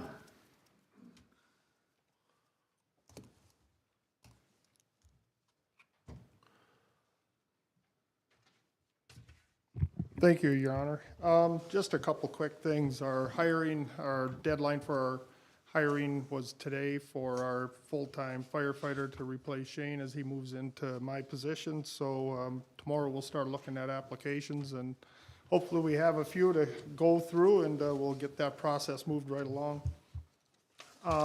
Toys for Tots has gone really well. We've had 2 weekends of shopping for that. The community's been extremely generous with donations of whether it's money or gifts. It's been just overwhelming, and just got to thank the community for getting behind that. Brandon already brought up the watershed meeting we had today. Just keep in mind, we got a significant storm coming in here this week, so that'll be starting tomorrow, late tomorrow. We're going to start out with some ice and freezing rain, and then a significant amount of snow to follow that. So I finally got my driveway with all the ice off it, so now it's going to start over again. But just safe travels to everybody, and just really keep an eye on the weather and stuff before you venture out, and be careful on sidewalks and everything else. So that's it. Thank you.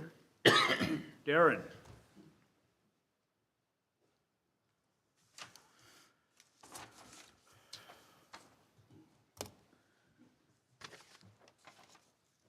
Thank you. Yeah, still been real busy at the police department, slowing down a little bit this time of year with weather and around the holidays, which is typically pretty common this time of year. If you remember at the last council meeting, Commissioner Wilhite had mentioned that Minnesota had received approximately $296 million as a result of 2 national opioid settlements. As a result, Polk County received just over $1.9 million, which will be distributed over 18 years. Polk County has received a partial payment of about $62,000 currently, with I think anticipating another payment by the end of the year. As a result, Polk County formed an opioid settlement advisory board, which I was asked to be on. I had to apply, and I was accepted. I'm one of about 20 members throughout the county. The members range from all types of discipline, from law enforcement to healthcare to mental health, general public, and more. So the settlement funds there's guidelines of what you can use them for. They're used to save lives through evidence-based practices. So such things as education, youth prevention, and many, many more. So I'm excited to be a member. I'm excited to see how those funds can impact Polk County and our community. So it's an 18-month commitment. As we kind of go through this, I'll keep the council updated as we move forward. We have a department meeting on Wednesday. So typically we have a mandatory annual department meeting about this time of year, first part of November. We do some in-house training if there's anything we need to cover last minute. We go over department updates, and the big thing everybody anticipates is we bid the shifts for 2023. We bid shifts at the police department 1 year in advance, so everybody's scrambling to kind of figure out where they're going to be. It's just a good opportunity where everybody can get in the building at the same time. It's pretty rare we're all in the same room at the same time. We talk about current updates, future updates, and just to give everybody an opportunity to talk about anything related to the police department or any concerns or anything. Shop with Hometown Hero was scheduled for tomorrow. However, that has been rescheduled to December 20th in anticipation of the storm that Chief Rober talked about. So still happening, just pushed it off for 1 week.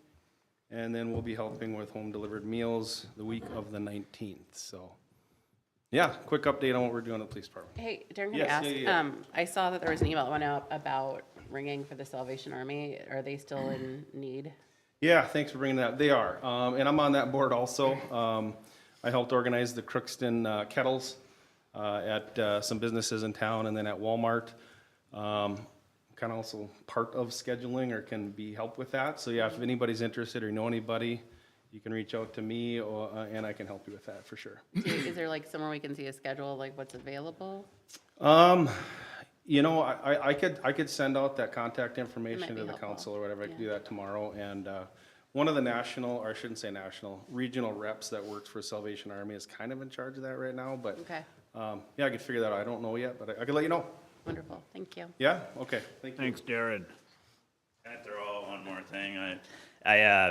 So Darren and I met about I was considering doing calendar parking again, and through some conversations, it sounded like it didn't work very well, and it was difficult to explain to some residents with the time changing at midnight, and do I have to go out at midnight and move my car? And so through some discussions, me and Darren are going to look at maybe a hybrid version of that on a weekly basis. So if you look at the calendar, you know, the first day of the week is always on Sunday. So if it's an even day on Sunday at 8 a.m., you can park on the even side. If it's an odd day on Sunday at 8 a.m., you can park on the odd side. We're going to try and get that ready for next winter. We have a snow emergency policy in place that if I declare a snow emergency, there's no parking on any residential streets. So you'll probably see that in this event if we get as much snow as they're talking, and we'll use it as an educational event to see how it works and not be super stern on enforcement, but we're going to see how that works for the rest of the winter and kind of shift from there for next year. So I meant to mention that and I forgot. So thank you. Can I ask, where are you guys advertising that to make sure that like the residents know? So it's in the policy, it's in all, so it's to the Times, to KROX, on our Facebook page, on our website, everywhere that our downtown cleaning notice goes. I believe it goes to the university so that the students see it, and we'll send it to all the same avenues that the downtown cleaning notice goes to, so. Okay, great. It'll be Thank you. Channel 3 and everything, so. All right. Thanks, Brandon. Commissioner Willite, anything? Well, I didn't have anything particularly to report, but there were some questions that were brought up tonight that maybe I could address. First off, on the yellow bags, I believe I was on the council when we went with that. And Mr. Kelly at that time recommended that that was a state recommendation, that communities would take efforts to control the volume amount that a household was putting out on a weekly basis, right?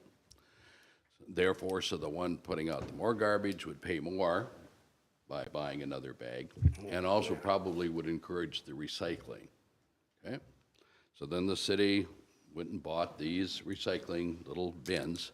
That you're right, you put them out on a windy day, and when isn't the wind blowing in Crookston, milk cartons and things like that are blowing down the road and that type of thing. So I'm not sure those were very good ideas, and I really haven't bought a yellow bag in probably 15 years.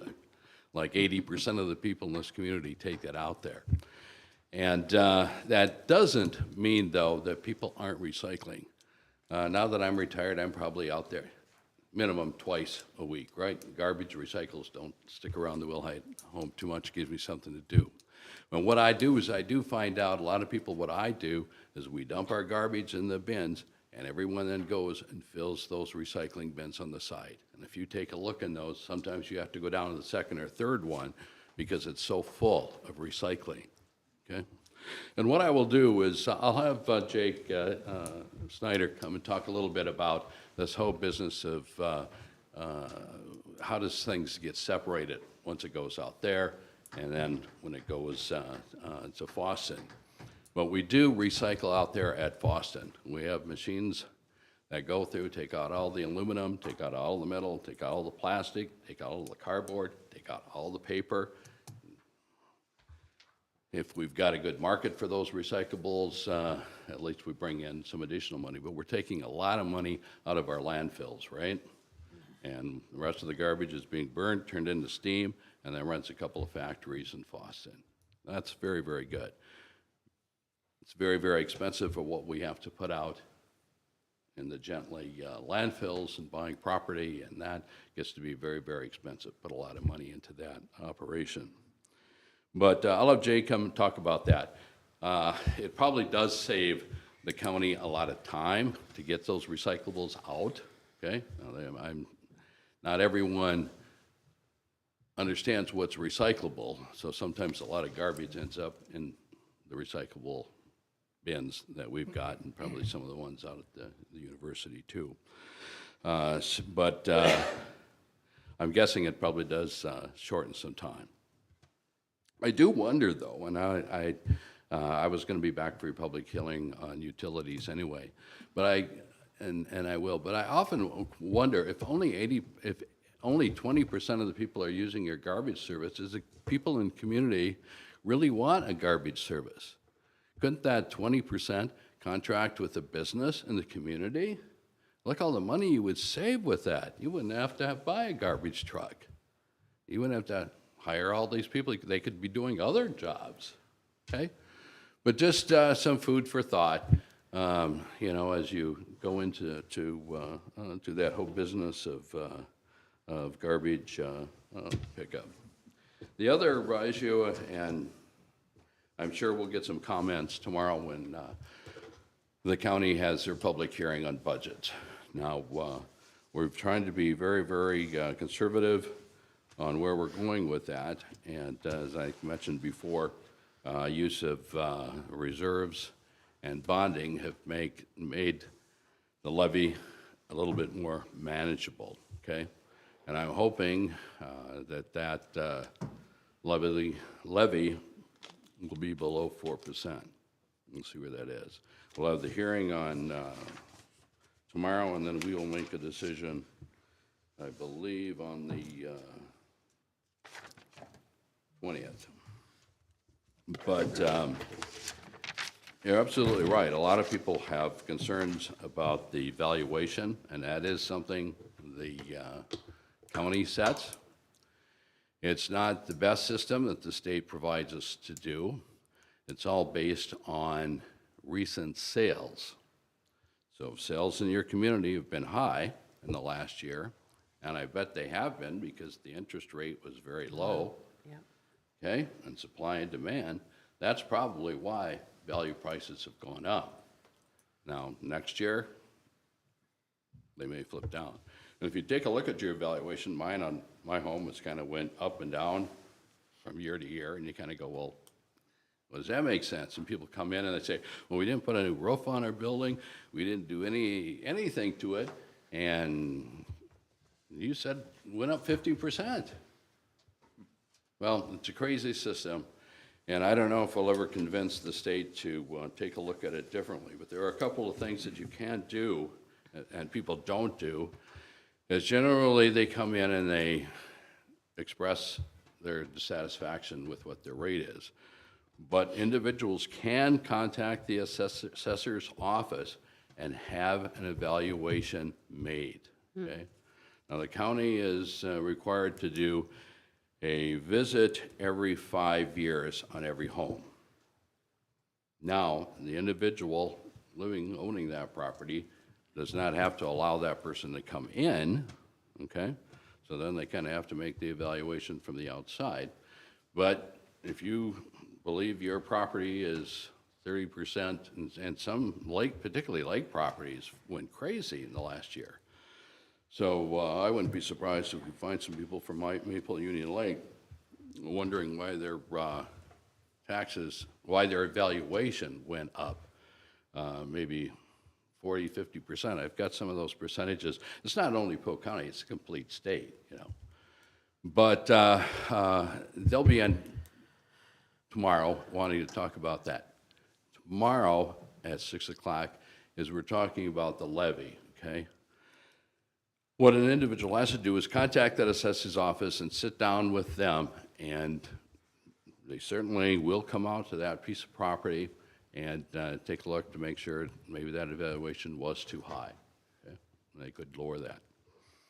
Then, if an agreement is not agreed upon, individuals can come have an opportunity, and I think I jotted that date down.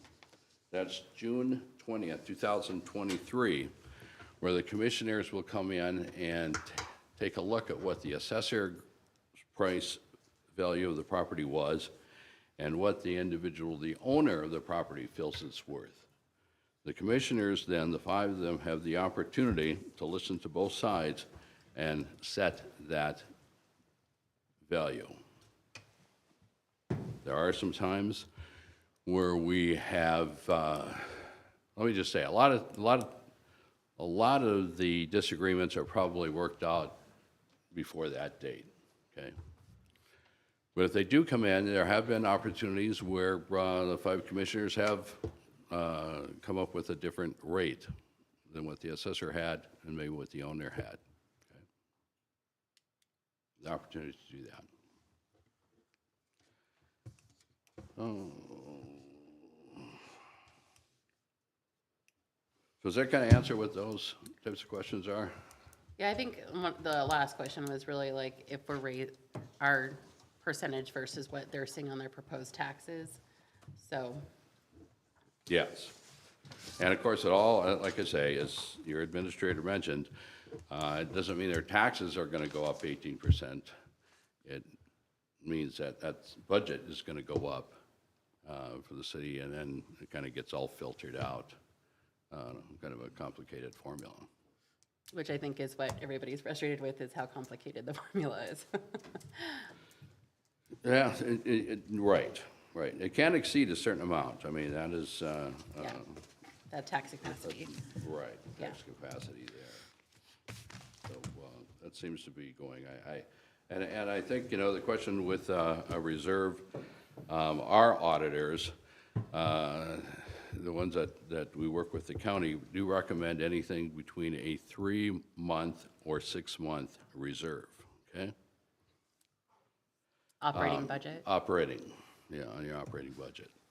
Now, the one thing that we do, and Mr. Erickson, I think, is very correct in saying that, you know, the city just never went into bonding. And it's kind of like our own personal expenditures. What if we planned on purchasing a car now in 2023? And, you know, that car could either be $20,000, $40,000, $60,000, whatever. Now, are we going to put that full amount on what our budget's going to be for 2023? If it is, our personal levy is going to go very high, and we're going to have to go out and get maybe 2 or 3 more additional jobs, okay? But what most people do, right, is they get a 5 or 6-year loan or something that fits their budget. So they're only paying a part of that over a number of years. But if you can afford it, then you're not paying any interest. Pardon? If you can afford it, then you're not paying any interest. Exactly. So- And what the city has done, is kind of what they've done, is they said, well, we're gonna need a new car, or we're gonna need a fire truck in X number of years. So what we're gonna have to do is we're gonna have to put $2,000 or $3,000 in a restricted fund, right?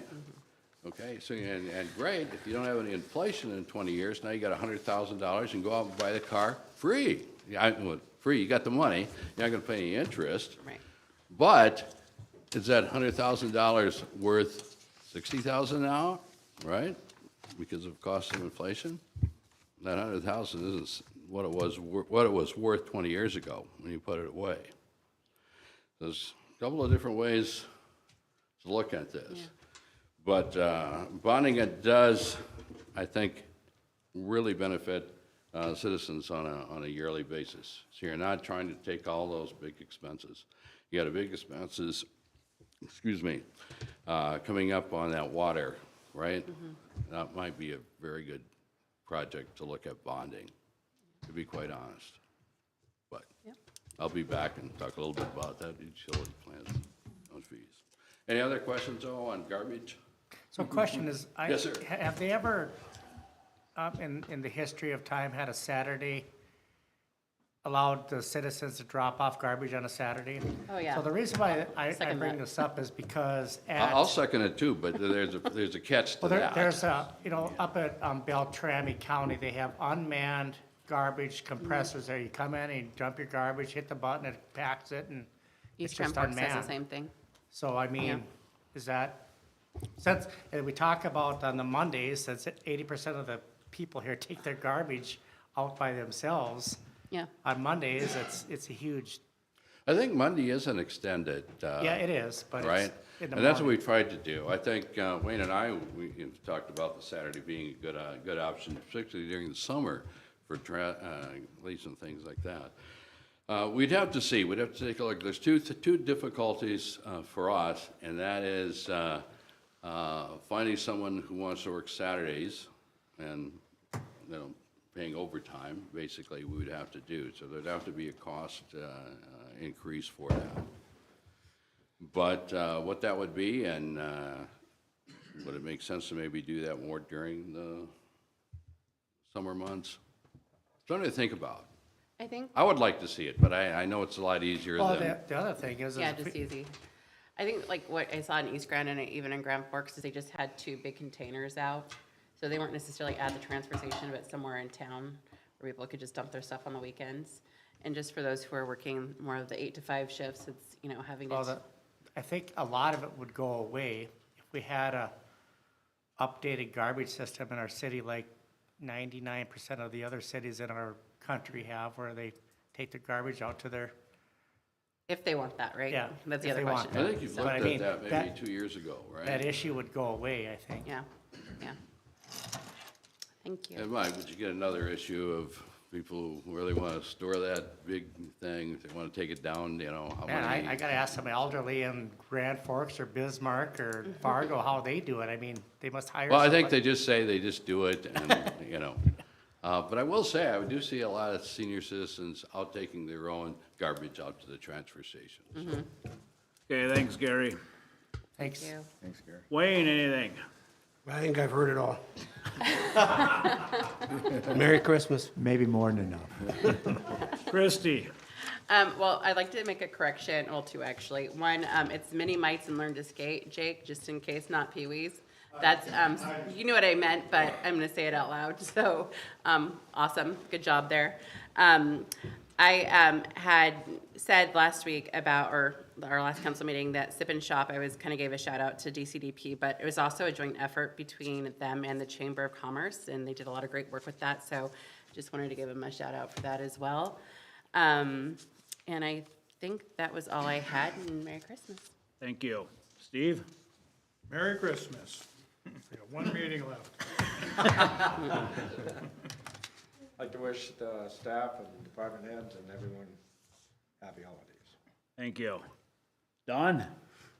I just want to report on the Chamber of Commerce. They had their gathering, city gathering last Friday, and gave out some awards, and also had gave out 29 certificates for their leadership class that they had. So that was a fun night for everybody that was there, and went really well. And even Corky got recognized, didn't you, Corky?